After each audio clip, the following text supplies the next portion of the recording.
Bom dia, irmãos. Graça e paz, amém? Que Deus abençoe vocês a cada dia, que Deus abençoe a família de vocês.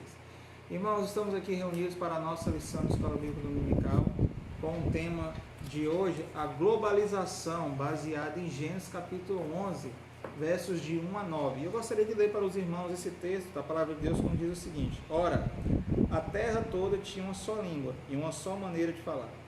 Partindo eles do Oriente, acharam uma planície na terra de Sinear e habitaram ali. Disseram uns aos outros: Vinde, façamos tijolos, queimamo-los bem. Os tijolos lhes servirão de pedra e o betume de cal. Então disseram: Vinde, edifiquemos para nós uma cidade e uma torre cujo cume toque no céu. Tornemo-nos famosos, o nosso nome, para que não sejamos espalhados sobre a face de toda a terra. O Senhor, porém, desceu para ver a cidade e a torre que os filhos dos homens edificaram. E disse o Senhor: o povo é um e todos têm uma só língua. Começavam a construir a torre. Agora não haverá restrição para tudo o que eles intentarem fazer. Vinde, desçamos e confundamos ali a sua língua, para que não entendam mais um ao outro. Assim o Senhor os espalhou dali sobre a face de toda a terra, e cessaram de edificar a cidade. Por isso se chamou o nome Babel, porque ali confundiu o Senhor a língua de toda a terra, e dali os espalhou o Senhor sobre a face de toda a terra. Amém, irmãos? Irmãos, nós vemos aqui uma passagem bíblica muito conhecida, que ela é chamada de a passagem da Torre de Babel, no momento em que um grupo de pessoas acredita-se ser uma pequena cidade ali na terra de Sinear, e esse grupo de pessoas acreditava-se que eles fossem, no frigir dos ovos, vamos dizer assim, todos tinham uma ligação de parentesco, porque no início da formação do homem, lá no Jardim do Éden, quando Deus criou Adão e Eva, e ali naquele momento eles tiveram filhos e filhas, então os filhos tiveram relação entre eles. Então nesse momento eles foram se procriando, se multiplicando, pessoas foram crescendo, famílias foram se formando, clãs foram se formando. Então nesse momento ali há uma confusão, tudo isso, e aí depois vem dilúvio, aí uma série de coisas. Então ali, irmãos, no momento da Torre de Babel, nós vemos que ali as pessoas estavam crescendo, estavam melhorando, estavam prosperando, e eles decidem criar uma torre, construir uma torre. E essa torre, ela tinha o objetivo de ser a torre mais alta daquele povo, para poder alcançar os céus. Bom, na cabeça deles eles deviam achar que o céu não era muito alto, né? Mas o que é mais interessante aqui é que aquele povo, Deus olhou para aquele povo e viu que aquele povo era tudo ideia só. Era tudo um pensamento só, era tudo uma língua só, todos estavam seguindo uma única direção. Irmãos, assim como aquele povo, na terra de Sinear, eles tinham somente um objetivo, construir a torre, falavam uma só língua, e todos tinham um objetivo somente. O mundo atual hoje, ele está totalmente unificado. Hoje nós vivemos um fenômeno, hoje não, né? Já tem alguns anos já, que nós vivemos um fenômeno chamado globalização. Esse fenômeno da globalização significa que o mundo é como se fosse uma coisa só. Você pode avaliar da seguinte maneira: o seu aparelho, o seu telefone celular, sua televisão, o seu automóvel, sua moto, seja lá o que for, você tem, por exemplo, um aparelho japonês desenvolvido por engenheiros japoneses, que provavelmente deve ter sido construído, deve ter sido feito na China, que foi transportado por um navio, sei lá, de repente espanhol, chegou num porto brasileiro e está sendo comercializado em um país para brasileiros. Está vendo como é que sai de uma coisa e vem alcançando outras? Irmãos, isso significa que todo o mundo hoje, ele é uma coisa só, né, no sentido assim, comercial, e às vezes até mesmo no sentido de uma língua, porque hoje qual é a língua universal? No tempo do apóstolo Paulo, a língua universal era o grego. Hoje a língua universal, que a gente chama assim, uma língua que você pode falar com qualquer pessoa no mundo, é o inglês. Então, se você é fluente em inglês, você pode falar com praticamente no mundo inteiro. Pessoas que são poliglotas aí, elas podem se comunicar em diversos países do mundo, talvez no mundo inteiro. Então, o que nós nos deparamos hoje? Nos deparamos com a mesma situação da Torre de Babel, onde um povo tem uma só língua, um só pensamento. Hoje, praticamente, temos uma língua universal e um pensamento único das pessoas, que é o pensamento comercial de enriquecer, de fazer negócios e tudo mais. Irmãos, Babel, que é aquela região, ele recebeu o nome daquela região, tinha a ideia de que ele confundiu a língua, e ele provavelmente foi quando começou a surgir línguas diferentes nos povos. Deus fez isso para minar a ação do povo. Deus fez isso para que a ação das pessoas fosse minada, porque o povo estava querendo se tornar muito poderoso, e muito poder podia trazer consequências horríveis para todos. Hoje, no mundo em que vivemos, no dia de hoje é dia 26 de fevereiro, o mundo está diante de uma situação, um caos terrível, que é a questão da guerra entre a Rússia e a Ucrânia. Por quê? Decisão de poder. A Rússia quer anexar a Ucrânia ao seu território. Nos deparamos com uma situação aonde um governante de uma nação grande está querendo anexar um território pequeno de uma nação menor, para que ele possa provavelmente agregar para o seu país todos os recursos que aquele país tem, para que a sua nação possa se tornar uma nação mais forte.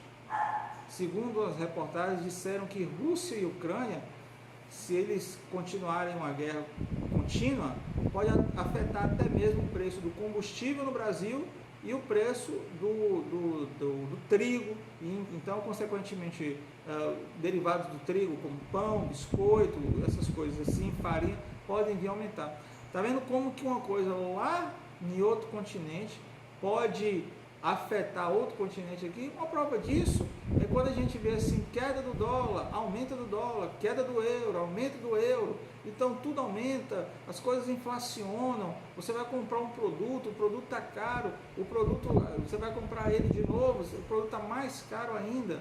E hoje, com toda a tecnologia global que nós temos, com acesso à internet, com acesso à comunicação, você sentado no seu sofá, sentado na sua mesa, na sua cadeira, aí na sua casa, você pode, com o seu smartphone, você pode comprar um produto em outro país e pedir para entregar na sua casa, na comunidade do seu lado. Então o mundo, ele está se tornando um mundo só, algo só, a gente pode dizer uma ideia só.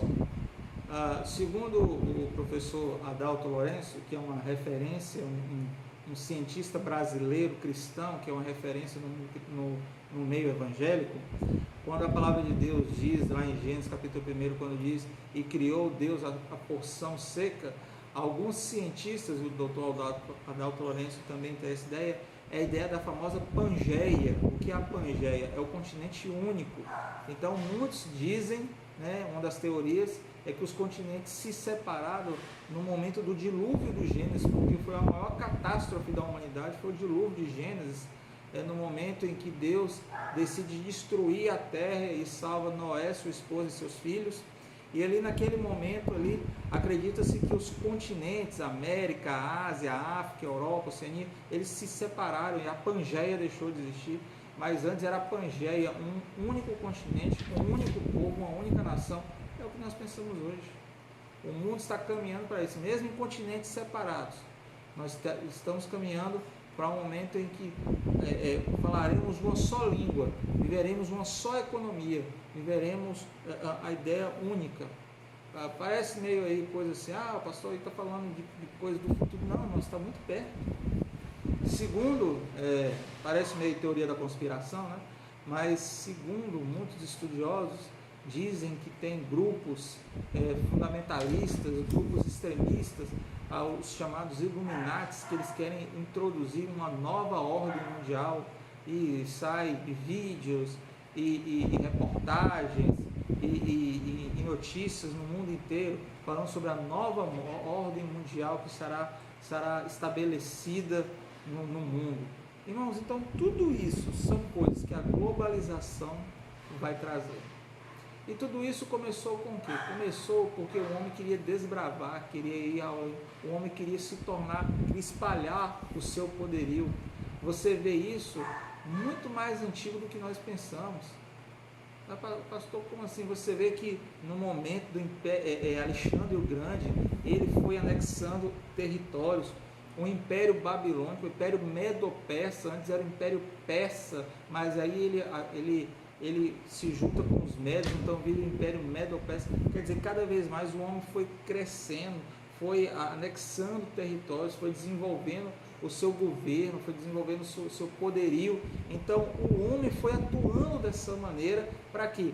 Para que todo o seu poder pudesse ser espalhado e cada vez mais ele poder conquistar mais território. Foi assim com os grandes imperadores, é assim com os grandes governos, é assim com as grandes empresas, onde elas querem hoje dominar. Dominar no sentido assim, de espalhar os seus produtos, de espalhar as suas ideias. Hoje, produtos que nós vemos aí como Coca-Cola, franquias de restaurante como Burger King, McDonald's, eles são, assim, tem praticamente no mundo inteiro. Dizem que tem locais do mundo onde a Coca-Cola já chegou e a palavra de Deus não chegou. E qual é a mensagem mais antiga do mundo? É o cristianismo. A mensagem mais antiga do mundo, a mensagem mais simples do mundo, é a mensagem de Jesus de Nazaré, o carpinteiro que morreu na cruz do Calvário em remissão dos nossos pecados. Essa é a mensagem mais antiga, mais simples que existe. E mesmo assim, estamos tendo dificuldades, porque pessoas não estão querendo falar dessa mensagem.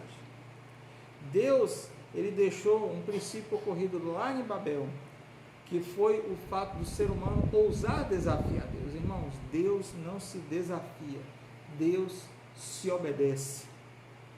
Nós não temos poder, autoridade para desafiar Deus. O homem tenta desafiar Deus. O homem tenta se mostrar melhor do que Deus. Mas Deus sempre mostra o poderio dele. Eu já vi algumas postagens em redes sociais que eu acho até de uma certa forma interessante. Acho até bem interessante.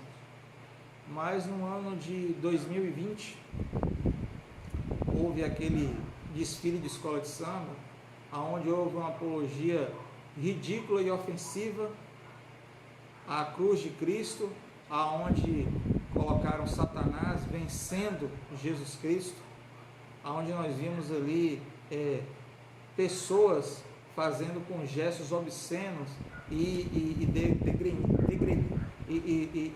envergonhando, né? Denegrindo a imagem do Evangelho, da cruz. 2 anos já vão seguindo, estamos caminhando aí para mais um carnaval, sem desfile de escola de samba, sem teio elétrico, pelo menos não oficialmente, né? Deve ter aí em bairros mais afastados, alguma coisa assim, mas oficialmente não. Você vê o poder de Cristo. Uma doença, até o próprio coronavírus, é algo globalizado, porque começou lá na China e espalhou para o mundo inteiro. O mundo inteiro foi atingido por isso. Veio uma pandemia, e nós podemos dizer que realmente foi uma pandemia que afetou o mundo inteiro. Até hoje, dezenas de pessoas saem aí de casa carregando suas máscaras, são vacinados, tem primeira dose, segunda dose, terceira dose. Agora estão vacinando crianças, daqui a pouco vão vacinar criança mais nova, daqui a pouco vão vacinar bebê, e por aí vai. Olha só que ponto nós chegamos, uma doença que se iniciou em um continente lá no Oriente, ela espalhou para o planeta Terra inteiro. Todo o planeta Terra foi tomado e alastrado por essa doença. Cidades turísticas que antes estavam lotadas de pessoas, hoje você passa e você vê avenidas vazias, ou bem mais vazias, né? Não tão cheias como eram antigamente.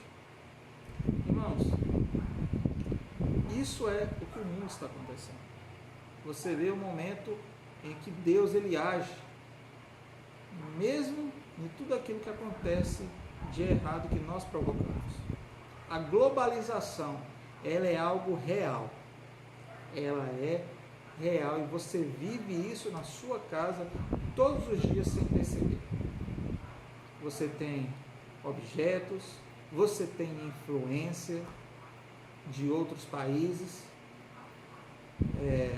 Hoje a Coreia do Sul, ela está lançando uma nova moda musical aí, com alguns coreanos que têm lançado suas bandas e têm alcançado aqui no Brasil.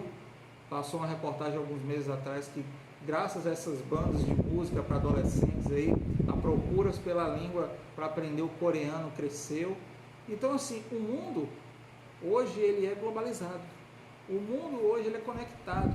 O mundo hoje ele está caminhando para se tornar uma coisa só, de pessoas ligadas e unificadas o tempo todo. Mas nós temos sempre que aprender que Deus está no controle de todas as coisas. Temos que aprender, não, desculpa, temos que lembrar que Deus está no controle de todas as coisas. E mesmo que tudo isso venha a acontecer, é para se cumprir aquilo que a profecia de Deus falou sobre os finais dos tempos. A nossa lição, ela fala no segundo tópico sobre o Pentecostes, a missão de tornar Jesus conhecido até os confins da terra que foi dada à igreja. Jesus Cristo disse: ide por todo mundo, pregar o evangelho a toda criatura, batizando em nome do Pai, do Filho e do Espírito Santo. E aí ele fala para nós testemunharmos em toda a Judéia, Samaria, Galiléia e aonde? Até os confins da terra. Irmãos, é todo o planeta. Do norte ao sul, do leste ao oeste, de uma ponta a outra, de um meridiano a outro, da linha do Equador para cima, da linha do Equador para baixo, do meridiano de Greenwich, não importa. Nós temos que pregar o Evangelho em todos os locais aonde nós formos. Precisamos de missionários espalhados no mundo inteiro. Pessoas que se prontifiquem a pregar o Evangelho de Cristo. E como é que começou? Começou com uma coisa simples. Um carpinteiro, um homem simples, que não era nem pobre, mas que também não era rico, saiu, arrumou 12 homens e começou a pregar o Evangelho durante 3 anos, morreu, ressuscitou e deixou para esses 12 homens essa tarefa de pregar o Evangelho. Então eles foram pregar o Evangelho. 12 não, porque não morreu, né? E depois colocaram outro no lugar, mas não importa. A questão aqui, Jesus começou com um pequeno grupo de homens e hoje se espalhou para toda a Terra, o planeta Terra todo. Dizem que tem relatos de Tomé na Índia, relatos do apóstolo Paulo no que hoje seria a França, relato de André e Filipe no que hoje seria a Alemanha. Irmãos, é enorme. A abrangência do Evangelho é enorme, mas às vezes a gente fica com preguiça, cai na mesmice, acomoda e esquece de fazer a principal coisa que Jesus fez. A gente fica tão incomodado em fazer reunião, fazer congresso, fazer acampamento, fazer aquilo, e culto, e pererê, e festa, não sei o quê, e quer atrair jovem, quer atrair adolescente, quer atrair casal, e pensa em encontro de casais, e pensa naquilo, e pensa naquilo outro, e faz evento, e às vezes a gente esquece de fazer a coisa mais simples do mundo: viver o Evangelho. Viver o Evangelho. Qual foi a última vez que você orou por outro? Qual foi a última vez que você ligou para o outro? Viver o Evangelho, você fazer amizade. Viver o Evangelho de Cristo. Por quê? Porque lá no Pentecostes, quando o apóstolo Pedro foi tomado pelo poder do Espírito Santo, e recebereis o poder do Espírito Santo para serem minhas testemunhas, o apóstolo Pedro, ele prega-se de uma maneira tão viva, tão cheia do poder, que em uma única pregação ele ganha 3.000 almas, e tinha ali pessoas com línguas diferentes, e ele fala na língua dele, aquelas pessoas entendem tudo o que ele fala. Sabe o que é isso? Isso chama-se poder de Deus. O Pentecostes é uma prova viva de que um Deus, ele está acima de qualquer coisa. Ele está acima das tradições, ele está acima da cultura, ele está acima das influências, ele está acima de qualquer coisa. E a pregação dele vai atingir os corações acima de qualquer coisa. Quando o Evangelho é pregado com com vivacidade, com coragem, com amor, com vontade, pessoas são levadas até Cristo. Pessoas se dobram diante de Cristo. Pessoas reconhecem o poderio de Cristo e o amor de Jesus Cristo sobre ela. Essa é a tarefa da igreja. Viver o Evangelho. Você não vê na Bíblia, em momento algum, Jesus querendo fazer encontro de casais. Você não vê Jesus planejando um congresso. Você não vê Jesus fazendo grande campanha evangelística. Você não vê Jesus fazendo nenhum encontro para jovem, adolescente, com um show de pirotecnia. Não. Você vê Jesus na rua, comendo com o pecador, sentando na calçada, falando de Deus, curando pessoas, conversando com pessoas que eram deixadas de lado. Jesus vai buscar água no poço, e lá ele conversa com a mulher samaritana. Jesus estava andando, viu uma senhora chorando por causa da morte de seu filho, e vai lá, toca no garoto, o garoto revive. Jesus fazia isso, irmão. Você não via Jesus num gabinete pastoral, esperando que as pessoas vão lá, pastor, que dia que eu posso, você pode me atender? Não, você não vê Jesus fazendo isso. Você vê um Jesus cheio da unção e do poder de Deus. Para quê? Para que pessoas possam ser salvas. Na igreja de Cristo não existe diferença de cor, de raça, de etnia, de posição social. Nós, para Deus, somos a mesma coisa. Temos a marca de Cristo em nossas vidas, não importando a cor da nossa pele, o tipo de cabelo que nós temos, a cor do nosso olho, o dinheiro que nós temos na conta, ou a profissão que nós temos. Não, para Deus isso não faz diferença. Dizem que no século 6, se eu não me engano, 6 para 7, um dos pastores da igreja, de uma igreja, se eu não me engano, na Itália, desculpa, na Itália não, no que seria hoje a Itália, né? Nessa região da Itália, um dos pastores lá era escravo, chamado Cirilo. Irmãos, um escravo para pastor, pastor do Senhor. O escravo era pastor do seu Senhor. Isso é o poder de Deus, irmãos. Isso é o poder de Deus. Isso é Deus agindo e mostrando que nós não somos nada. E por último, para nós terminarmos aqui, a globalização e a pregação do Evangelho. Irmãos, como que a pregação do Evangelho mudou?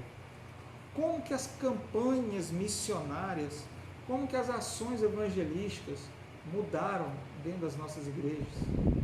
A ênfase antigamente era a gente falar assim, não, fale. Hoje não. Hoje você está na sua casa, deitado na sua cama, na sua rede, e você pode evangelizar uma pessoa com uma palavra, com uma imagem, com um versículo bíblico, e essa pessoa pode estar lá na Austrália, pode estar lá no Nepal, pode estar lá no Alasca. Não importa. A pregação do Evangelho mudou. A globalização fez com que a pregação do Evangelho mudasse. O mundo está mudando. Essa semana eu tive o prazer de conversar com um senhor. Ele falou que estava com seus 70, quase 80 anos, e ele contando como eram as roupas na sua juventude, né? As calças, até o corte de cabelo e tudo mais. E aí eu conversando, eu falei, no meu tempo de adolescente também era de um jeito, e hoje os adolescentes fazem hoje. E depois o barbeiro, né, que estava lá, ele falou assim, não, a moda hoje é a juventude pintar o cabelo de rosa, de lilás, de azul, de verde, não sei o que, fazendo isso. Ele falou assim, uma moda. E ele falou assim, no meu tempo a moda era deixar o cabelo grande.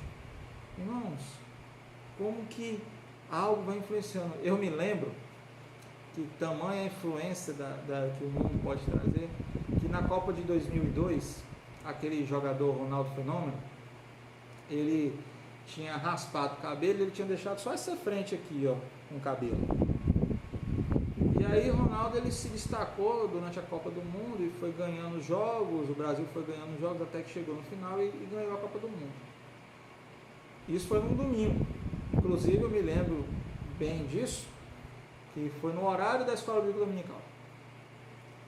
E aí o que foi que aconteceu? Segunda-feira, a garotada estava o quê? De cabeça raspada e deixando só esse meiozinho aqui, só essa frente aqui, com o cabelo igualzinho o Ronaldo Fenômeno. Irmãos, globalização. É isso. Uma pessoa se destaca no meio da multidão, ela influencia outras a seguirem ela com as suas ideias, com as suas vestimentas, com aquilo que ele pensa, com aquilo como ele age, e aí ele vai formando ali pessoas para o seguirem, né? Pensarem como ele. Jesus Cristo, ele fez algo igualzinho, só que com uma diferença enorme. Quando Jesus, ele pegava uma pessoa, ensinava a pessoa, pregava para a pessoa, cuidava da pessoa, o que ele fazia? Ele fazia isso com amor, sem esperar nada em troca, e dando para a pessoa a coisa mais preciosa que ela podia ter, a salvação e a remissão de todos os seus pecados. Hoje essas pessoas fazem isso, que é para conseguir mídia e publicidade, para depois elas ganharem dinheiro, né? É o famoso direito de imagem, usar o direito da imagem. Você contrata uma pessoa famosa para fazer uma propaganda do seu produto, e aí você vai ter que pagar um direito de imagem para essa pessoa famosa. Jesus Cristo não fez nada disso, pensando em retribuição. Pelo contrário, ele se tornou conhecido, e se tornou muito conhecido, ensinou para os seus discípulos, e os seus discípulos fizeram a mesma coisa. Então o que aconteceu? A maior mensagem do mundo estava começando a ser pregada, de que Jesus Cristo morreu pela remissão do seu, do meu, do nosso pecado. Simples. Não tem mistério. Não tem uma conta milabolante. Não tem um texto didático de não sei quantas páginas. Não, é simples. O Evangelho é simples. Foi feito para pessoas. E a graça do Evangelho é tão poderosa que você pode ler para uma pessoa analfabeta e olhar para uma pessoa com várias especializações de faculdade, e ambos podem entender perfeitamente. Só não entende quem não quer. Paulo, para comprovar a ação da globalização, ele realizou viagens missionárias. Hoje nós temos viagens missionárias aí com jovens, com adolescentes, com casais. Hoje nós temos o projeto Radical, Radical Europa, Radical África, Radical Ásia, Radical América, de jovens ou casais sem filhos que dão um ano da sua vida em outro país, e ali eles pregam o Evangelho. Pregam o Evangelho. Pregam o Evangelho. Isso é o que a globalização faz. E já encerrando, eu gostaria de ler um pequeno trecho da nossa final, quando diz assim: em sua segunda vinda, Jesus Cristo vai instituir uma globalização que não só envolve toda a terra, como também o céu. Haverá um novo céu e uma nova terra. Haverá um só rebanho e um só pastor. Que você possa estar presente ao lado de Cristo no grande evento da natureza cataclísmica, que é o grande evento que irá acontecer na terra no momento em que Jesus voltar para buscar a igreja. Irmãos, nós precisamos nos preparar para este momento. A igreja de Cristo precisa acordar e parar de pregar esses conta-carochinha, essas pregações, como diz minha mãe, como diria meu avô, essas pregações água com açúcar, e começar a dar para o povo substância, né? Feijoada, comida boa, comida que enche, pregações e ensinos doutrinários verdadeiros. Ter uma ortodoxia verdadeira. Ter algo de verdadeiro para se falar, algo de verdadeiro para se viver. Eu gostaria de orar por você para a gente encerrar. Pai, muito obrigado por tudo. Eu te agradeço porque até aqui o Senhor tem nos guardado e nos protegido. Abençoe-nos a cada dia, a cada instante. E que em nome de Jesus possamos crer no teu poder, no teu agir, no teu manifestar. Em nome de Jesus. Amém. Que Deus te abençoe e que Deus te guarde.